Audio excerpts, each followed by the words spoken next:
오늘 하나님이 주신 말씀은 신약성경 마가복음 2장 13절에서 22절 말씀입니다. 마가복음 2장 13절에서 22절 말씀,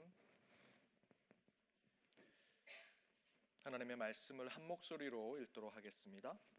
예수께서 다시 바닷가에 나가심에 큰 무리가 나왔거늘 예수께서 그들을 가르치시니라. 또 지나가시다가 알페오의 아들 레위가 세관에 앉아 있는 것을 보시고 그에게 이르시되 나를 따르라 하시니 일어나 따르리라. 그의 집에 앉아 잡수실 때에 많은 세리와 죄인들이 예수와 그의 제자들과 함께 앉았으니 이는 그러한 사람들이 많이 있어서 예수를 따름이러라. 바리새인의 서기관들이 예수께서 죄인 및 세리들과 함께 잡수시는 것을 보고 그의 제자들에게 이르되 어찌하여 세리 및 죄인들과 함께 먹는가? 예수께서 들으시고 그들에게 이르시되 건강한 자에게는 의사가 쓸데없고 병든 자에게라야 쓸데있느니라. 나는 의인을 부르러 온 것이 아니요 죄인을 부르러 왔노라 하시니라. 요한의 제자들과 바리새인들이 금식하고 있는지라. 사람들이 예수께 와서 말하되 요한의 제자들과 바리새인의 제자들은 금식하는데 어찌하여 당신의 제자들은 금식하지 아니하나이까? 예수께서 그들에게 이르시되 혼인집 손님들이 신랑과 함께 있을 때에 금식할 수 있느냐? 신랑과 함께 있을 동안에는 금식할 수 없느니라. 그러나 신랑을 빼앗길 날이 이르리니 그날에는 금식할 것이니라. 생배 조각을 낡은 옷에 붙이는 자가 없나니 만일 그렇게 하면 기운 새 것이 낡은 그것을 당기어 헤어짐이 더하게 되느니라. 새 포도주를 낡은 가죽 부대에 넣는 자가 없나니 만일 그렇게 하면 새 포도주가 부대를 터뜨려 포도주와 부대를 버리게 되리라. 오직 새 포도주는 새 부대에 넣느니라 하시니라. 아멘. 중국에 있는 한 현자, 지혜자가 있었습니다. 어느 날 그 지혜자의 제자가 머리끝까지 화가 나서 그 스승을 찾아오고 이렇게 얘기합니다. 화가 너무 납니다. 억울합니다. 참을 수 없습니다. 하소연을 합니다.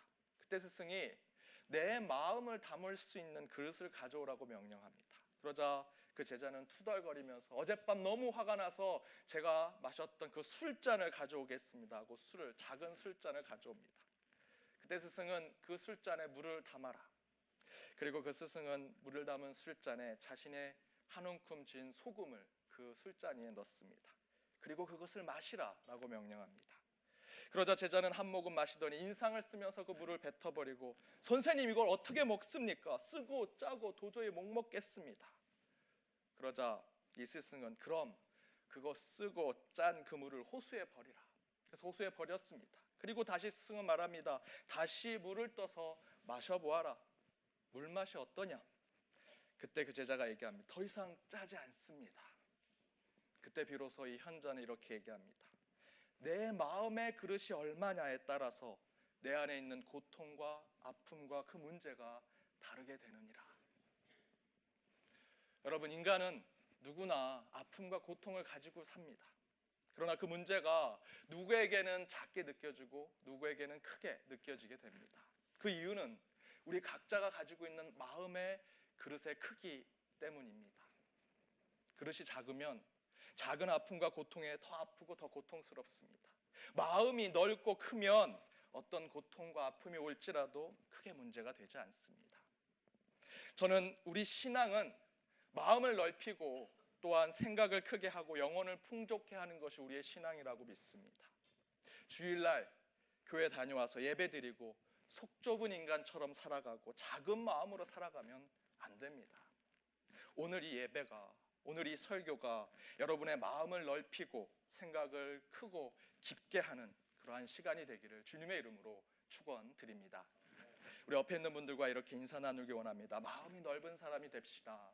마음이 넓은 사람이 됩시다. 마음이 넓은 사람이 되시다. 1부 때 하는데 막 싸우시는 분들이 계십니다. 벌써부터 속이 좁아져서 안 됩니다. 여러분, 말씀 듣고 예배드리면 마음이 넓어지고 생각이 깊어지셔야 합니다. 그런 한 주의 삶을 사시기 바랍니다. 마가복음 강의 6번째 시간, 의인이 아니라 죄인을 새 포도주는 새 부대라는 제목으로 말씀을 나누고자 합니다. 오늘 본문은 두 이야기가 따로 나눠져 있습니다. 13절에서 17절의 말씀은 예수님께서 알페의 아들 레위를 제자로 부르시는 이야기가 나옵니다. 그런데 레위는 세관, 세리입니다. 세리는 유대인들에게는 죄인 취급을 받았던 사람입니다. 우리 시대로 얘기하면 친일파와 같은 사람으로 취급을 받았던 자였습니다.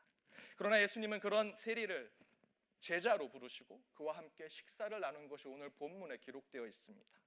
그때 유대인들이, 성경은 바리새인의 서기관들이라고 이야기하고 있습니다. 그들이 예수님이 제자와 그 세리와 죄인들과 같이 식사하는 모습을 보고, 선생님, 당신이 현자고 지혜자인데 어떻게 죄인들과 세리들과 같이 밥을 먹고 있습니까? 라고 비판하는 이야기가 나옵니다. 그렇게 비판하는 사람들이 바리새인의 서기관입니다. 그들이 어떤 사람입니까? 종교적 시기와 질투, 배타주의와 형식주의에 빠져 있는 율법의 목을 메고 살아가는 자들입니다.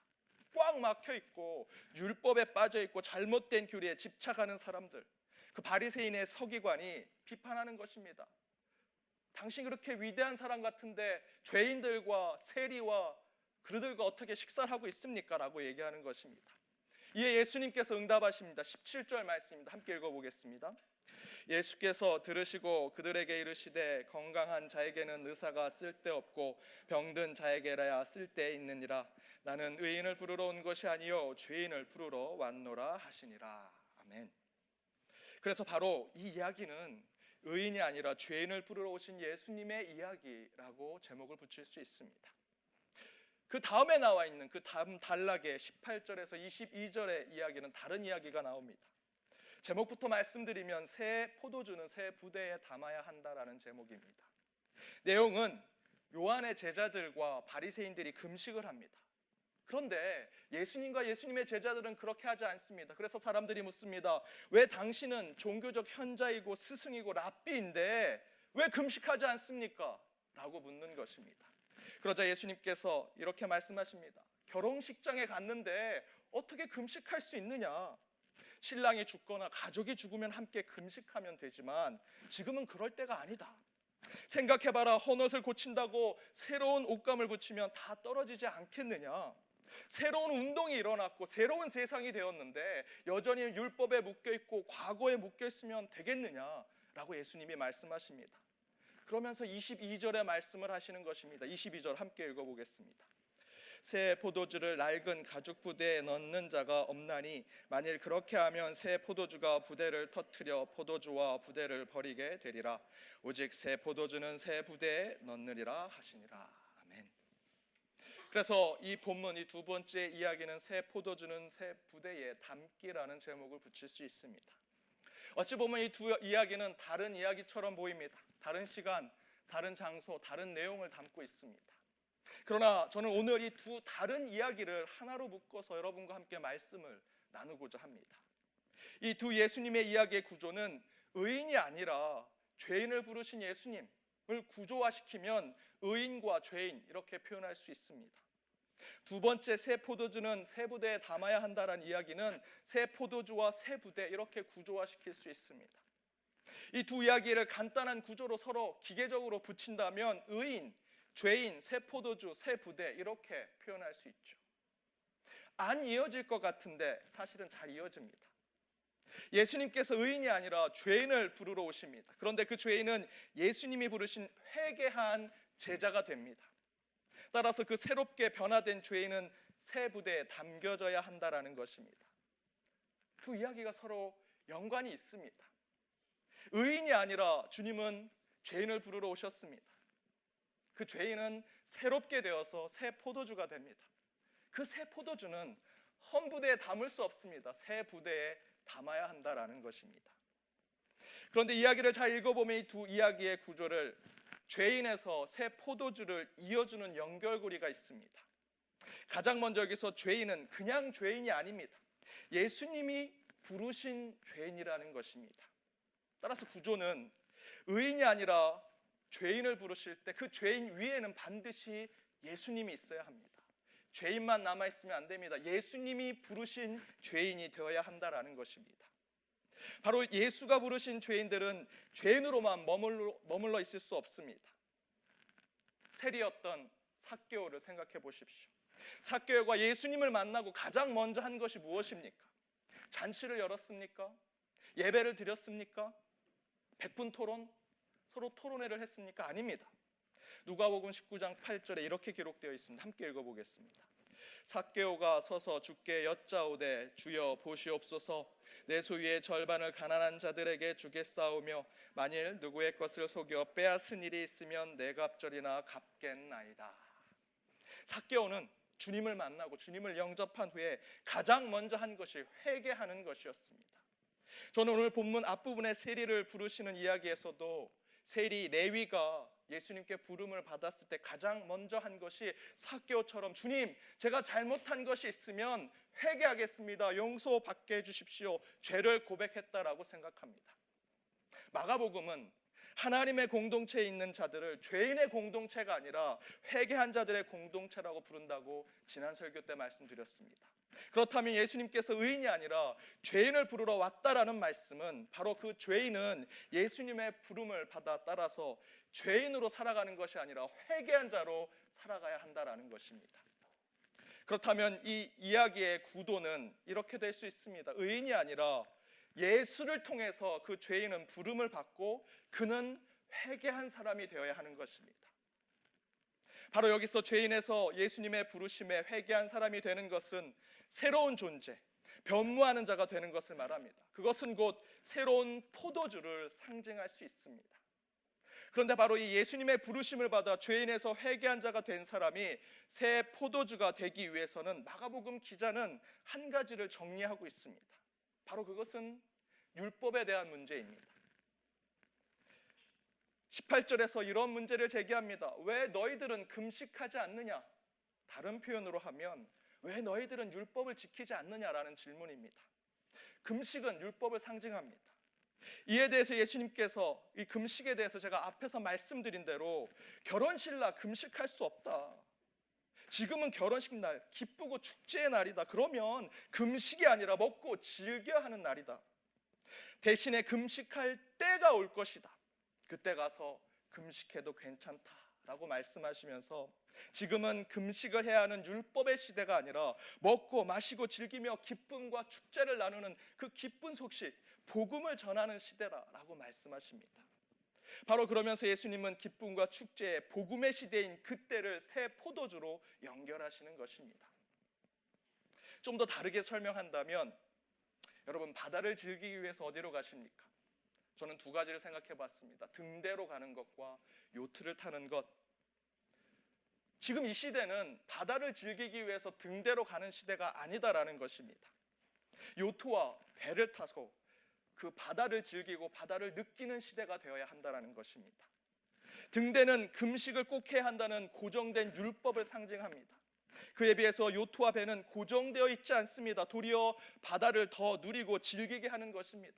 바로 요트와 배로 바다를 즐기고 누리는 시대로 가야 한다라고 말하는 것이 새 포도주는 새 부대에 담아야 한다라는 말씀과 연결될 수 있습니다. 그렇다면 이 두 이야기의 구도를 연결해서 최종적으로 다시 설명을 한다면 의인이 아니라 예수님은 죄인을 부르셨습니다. 예수님이 부르신 죄인은 반드시 회개하는 자가 되어야 합니다. 그 회개한 자는 반드시 해결해야 할 것이 있는데 그것이 율법의 문제입니다. 그것을 오늘 성경에선 금식으로 이야기하고 있습니다. 그 문제를 해결하면 우리는 새 포도주가 되고 새 포도주가 된 우리는 새 부대에 담겨져야 한다라는 것입니다. 다시 이 두 이야기를 서로 연결하는 것이 하나님 나라의 관점으로 설명한다면 우리가 마가복음 앞부분에서 설명한 대로 다른 복음과 진짜 복음의 대결, 예수와 로마 황제의 대결, 로마의 제국과 예수님의 나라의 대결로 이 말씀을 다시 한번 설명한다면 예수님께서 의인이 아니라 죄인을 부르러 오셨다는 말씀에서 의인은 진짜 의인이 아니라는 것입니다.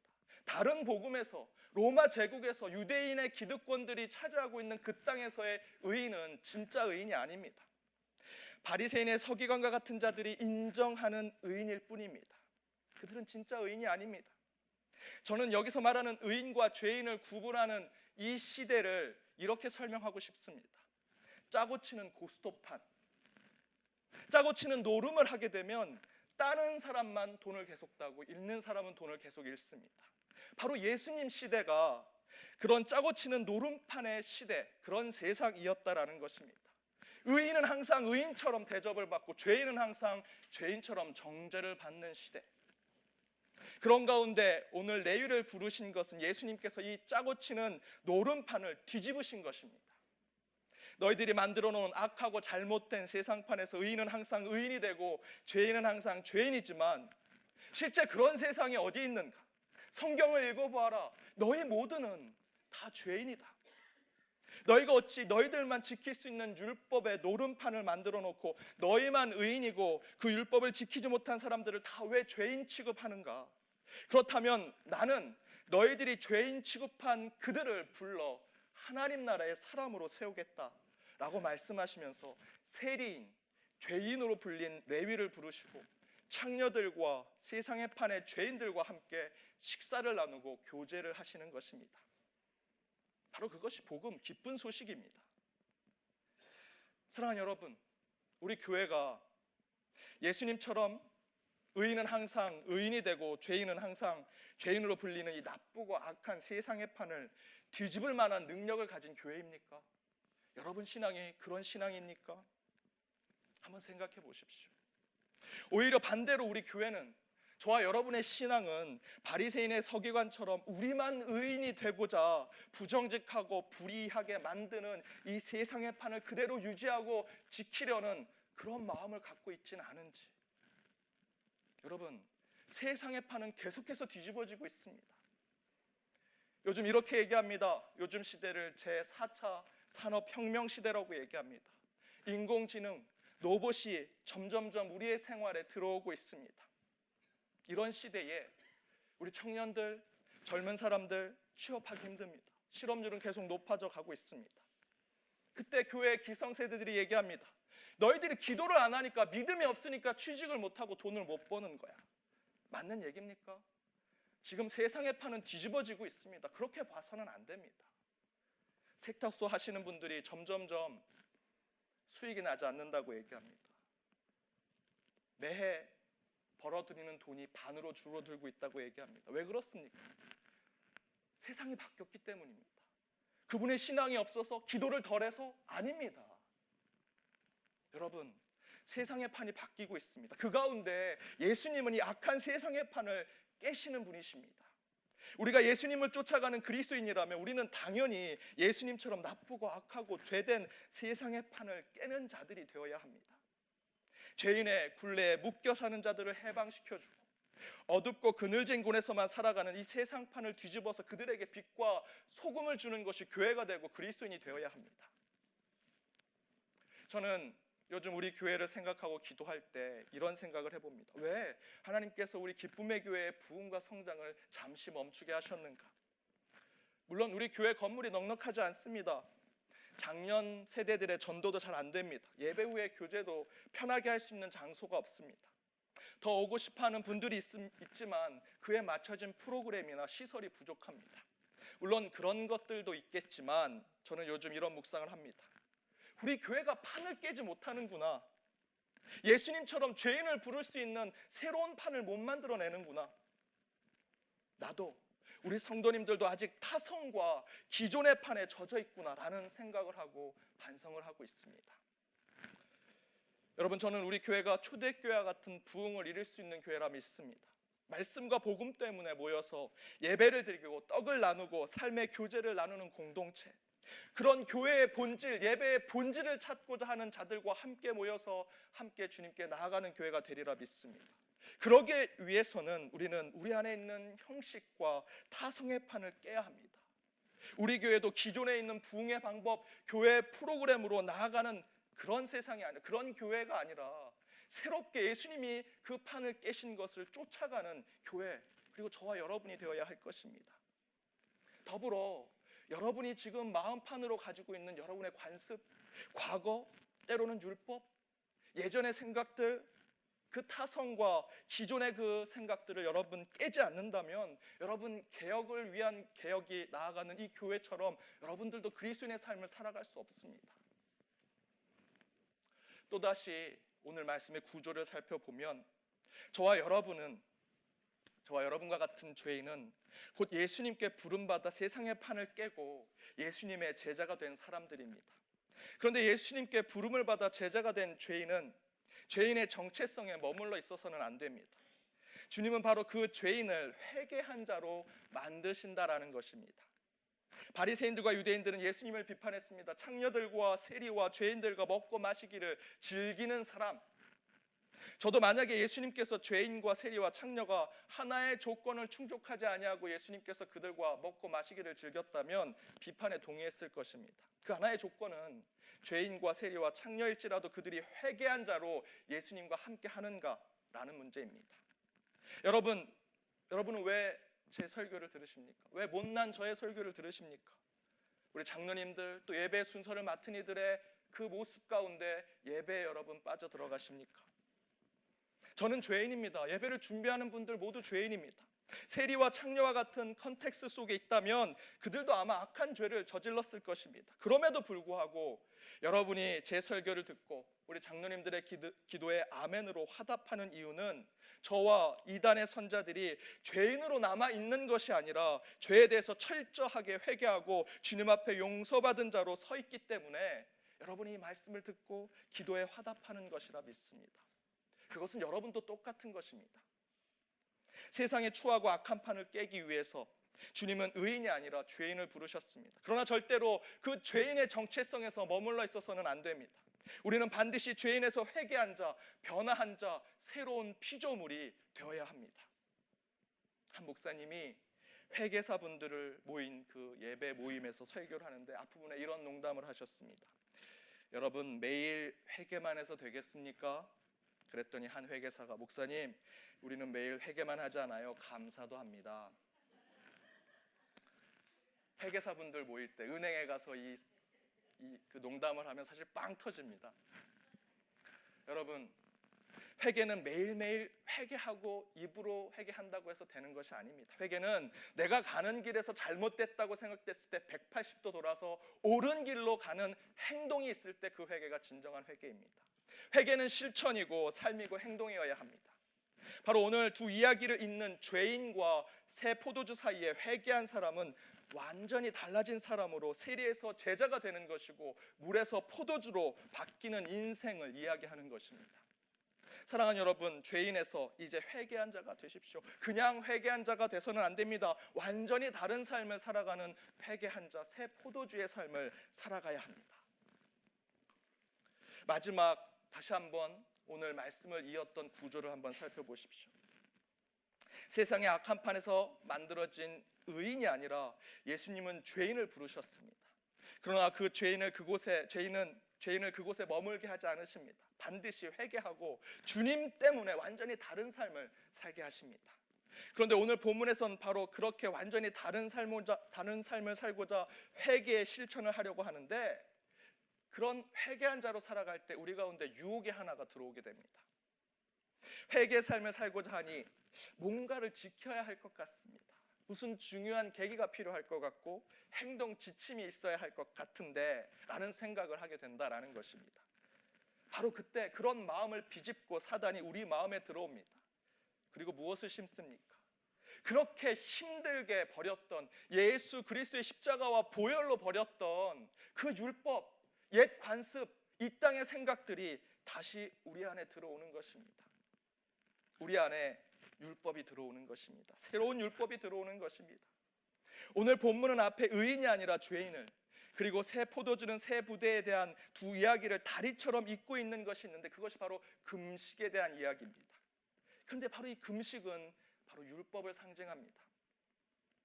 이에 대해서 예수님께서 금식할 날이 올 것이라고 말씀하시면서 지금은 금식이 아니라 먹고 마시며 함께 기뻐하는 복음의 시대라고 얘기하십니다.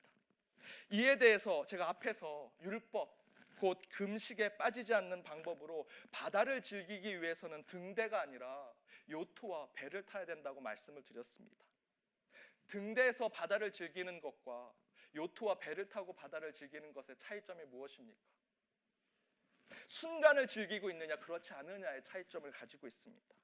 다시 말씀드리면 라틴어의 카르페 디엠, 지금 이 순간을 내가 잡아내고 있는가라는 문제라는 것입니다. 여러분, 기독교와 복음은 결코 정적이지 않습니다. 가부좌 틀고 묵상하고 명상하고 계속 생각하면 해탈을 이루고 그 가운데 진리와 지혜를 찾아내는 것이 기독교의 신앙이 아닙니다. 성령의 역사는 언제나 다이나믹했습니다. 요트를 타고, 저는 요트를 탄 적이 없으니까 제대로 설명할 수는 없고, 배를 여러분 다 타보셨죠? 배를 탔을 때 그 배가 움직이는 건 파도에 따라, 물결에 따라 움직입니다. 바로 그것이 성령의 역사, 우리 기독교의 진리의 역사입니다. 그 가운데 우리는 다이나믹을 느낄 수 있는 것입니다. 저는 복음과 기독교의 진리가 그와 같다라고 생각합니다. 금식이 필요할 때가 있습니다. 그러나 절대로 금식으로 복음과 성령의 다이나믹을 깨달을 수 없습니다. 예수님의 말씀대로 복음이 전해지고 기독교의 보화와 같은 진리와 말씀이 전해지는 그곳은 혼인잔치와 같은 곳이 되어야 합니다. 기쁜 소식이 있고 복음이 차고 넘치는 곳, 기뻐 날뛰고 행복에 젖어서 그 진리를 깨닫고 지혜를 깨달았을 때 함께 얼싸안고 기뻐하는 그곳, 다이나믹이 있는 곳이 복음이고 진리가 있는 곳입니다. 그런데 많은 교회들을 가보면, 특별히 예배 드리는 모습을 보면 우리는 다 금식하고 있는 것 같습니다. 성도님들과 같이 식사를 합니다. 많이 먹었어요. 그리고 교회에 다시 와서 성경 공부를 하려고 하면 다들 금식한 처럼 앉아 있습니다. 사랑하는 여러분, 현재를 잡으셔야 합니다. 복음의 다이나믹을 누리셔야 합니다. 율법에 더 이상 묶이지 마시고 하나님이 준 세상 문화 속에서 성령의 다이나믹을 발견하시고 믿는 자들이 가는 곳마다 혼인잔치가 되도록 만드셔야 합니다. 그런데 그렇게 되고 있습니까? 저와 여러분과 같이 그리스도인이 가면 혼인잔치가 초상집이 됩니다. 교회가 들었으면 그곳에 기쁨이 사라지게 됩니다. 웃음이 사라지게 됩니다. 여러분, 이것은 복음을 믿는 우리들의 모습, 이 교회의 모습이 아닙니다. 사랑하는 여러분, 의인이 아니라 죄인을 부르시는 예수님의 이야기 속에서 의인은 계속 의인을 만들고, 죄인은 항상 죄인을 만드는 이 악하고 죄된 타락한 세상이 뒤집어질 때 예수님이 우리에게 허락하신 하나님 나라가 세워질 것입니다. 다른 복음의 세상에서 의인이 아니라 죄인, 회개한 사람들이 차고 넘치는 이곳, 따라서 다른 복음의 세상에서 이제 죄인은 회개한 사람이 되어야 하고, 더불어 그 회개한 심령들은 율법주의와 형식주의의 종교를 버리고 이제 새로운 포도주, 그래서 이제 새로운 부대로 나아가는 저와 여러분, 그리고 우리 교회가 되어야 할 것입니다. 여기서 이 새 부대는 새 하늘과 새 땅을 이야기하는 것입니다. 따라서 오늘 이 두 가지의 말씀을 이어붙이면 아주 단순합니다. 의인은 의인, 죄인은 죄인으로 만드는 잘못된 세상의 다른 복음의 세상에서 이제 진짜 복음의 세상으로 새 부대로 나아가게 하시는 말씀입니다. 여러분, 우리는 그리스도인입니다. 그리스도인이라는 것은 내 배를 채우고 내 가족들을 잘되게 하기 위해서 기도하는 존재가 아닙니다. 그리스도인은 하나님을 사랑하고 이웃을 사랑하고 더 나아가서 복음으로 세상을 새롭게 만들고 새하늘과 새 땅을 하나님과 일궈 나가는 자들이 그리스도인입니다. 여러분, 그런 큰 영적 비전을 꿈꾸십시오. 더 넓은 하나님 나라를 기대하시며 살아가시기 바랍니다. 그 세상이 여러분의 신앙과 믿음에서부터 시작하게 될 것입니다. 기도하겠습니다. 꿈과 비전을 허락하신 하나님, 오늘 말씀에 결단합니다. 주님, 악하고 타락한 세상은 아직도 가난을 대물림하고 고난을 유전하며 죄와 잘못까지도 물려지는 시대가 되고 있습니다. 공평하신 하나님, 세상의 판을 뒤집으신 주님, 이 땅이 새롭게 되도록 우리의 믿음과 교회의 능력을 주시고 더욱 단단한 진리를 붙드는 저희들이 되게 하여 주옵소서. 죄인이지만 회개하는 자들로 서 있길 간절히 원합니다. 더 이상 율법에 묶이지 않게 하시고 현재 주신 영적 기쁨을 자유와 해방 가운데 누리게 하시며 이를 통해 더욱 새로운 세계를 꿈꾸는 자들이 되게 하여 주옵소서. 새 포도주가 되는 저희의 삶이 새 부대에 담겨지게 하여 주옵시고 이를 위해 더욱 새로워지는 우리의 교회와 우리의 가정, 우리 모두의 심령이 되게 하여 주옵소서. 이 모든 말씀 예수님의 이름으로 기도드립니다. 아멘.